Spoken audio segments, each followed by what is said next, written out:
Hey everybody, welcome to the real United States. And we are here in Savage, Maryland. Savage is the small community here, it's the name of the town. And I'm here because we have, you know how much I like bridges? Well, we have kind of a neat specimen that I wanted to share with you all.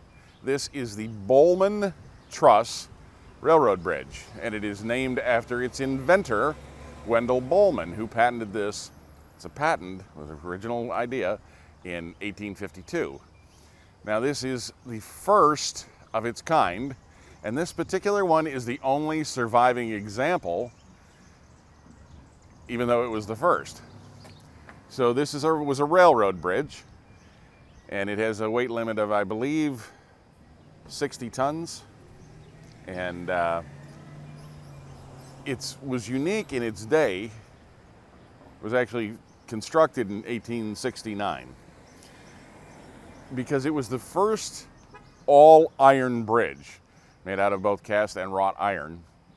Prior to that, bridges had incorporated a lot of wood. So this was a revolutionary new design, and it is the sole surviving example of this type of bridge. Now the bridge is 160 feet long, about 21 feet wide, but it's actually two spans, each about 80 feet, just under 80 feet long. With granite piers on both ends and a granite pier in the middle. And this crosses the Little Patuxent River. And it was put here to allow the railroad service to service the Savage Mill, which was a textile mill. There we go, folks, I get that out. The textile mill, it made sailcloth, and we're going to get to that in the next episode. But that's why this was here. And this was built by the B&O Railroad. And in fact, B&O built over 100 of these Bollman Truss bridges. So the deck of this style of bridge is actually supported from these tension members. And you can see here, and it's kind of hard to see, but this member actually moves.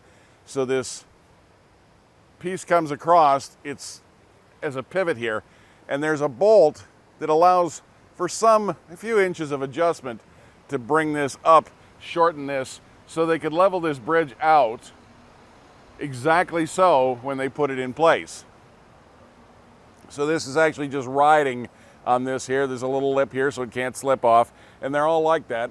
So you can adjust them and pull that tension up, and the whole deck is then sitting on this set of suspension. They're not cables, they're bars, but in a sort of a quasi sense, this is a suspension bridge, and the whole deck of each of the spans is supported in that manner. Now you can see here what they've done since the railroad is no longer in service. At this facility, they've preserved the rail bed with the ties and the rails, just because it is a historic landmark, by the way, which we'll talk about in a minute. And then they've built this nice deck with railings along the side, because this is now just a footpath. And as you go down to the other end, it jots back down, and they've actually put asphalt down in between the rails to make a walkway there. So here we've come out to the middle of the bridge, where I was saying that there's actually two spans here with a pier in the middle.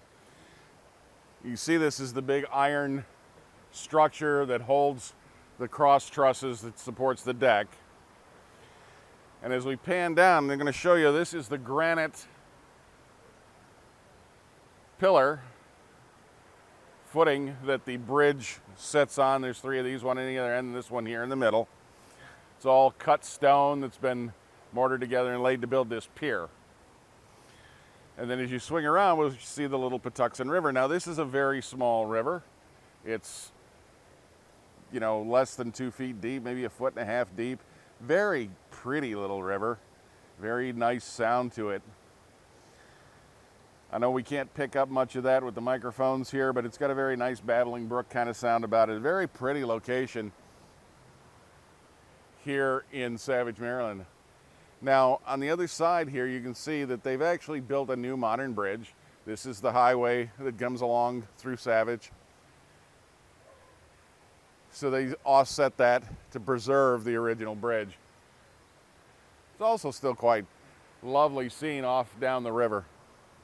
So as you might suspect, being the first of its kind and being the sole survivor at that, this bridge, the Bollman Truss Railroad Bridge, is designated a National Historic Landmark. And they've got a nice plaque here embedded in this huge piece of stone.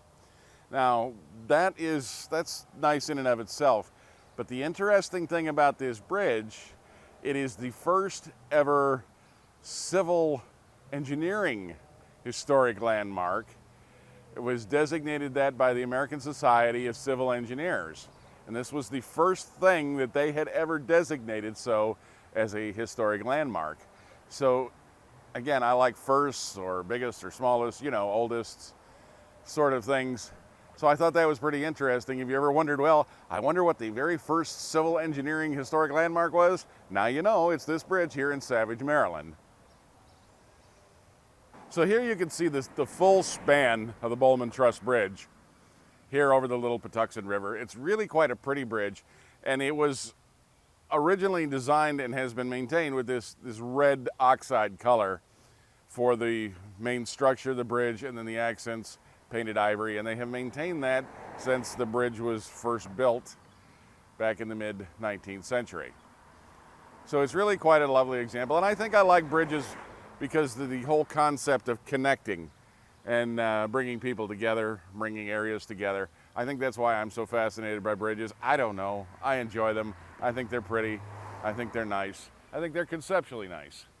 But this was a really lovely example of something that was a first, so I thought you might enjoy this little visit here to Savage, Maryland, to the Bollman Truss Railroad Bridge. I hope you've enjoyed this. Got questions or comments? Hey, leave them in the comments section below. I love hearing from all of you. I try to get back to everybody I can. If you're new here, hey, pick subscribe, come along for the adventure because we got lots more to show you. And as always, thank you for watching.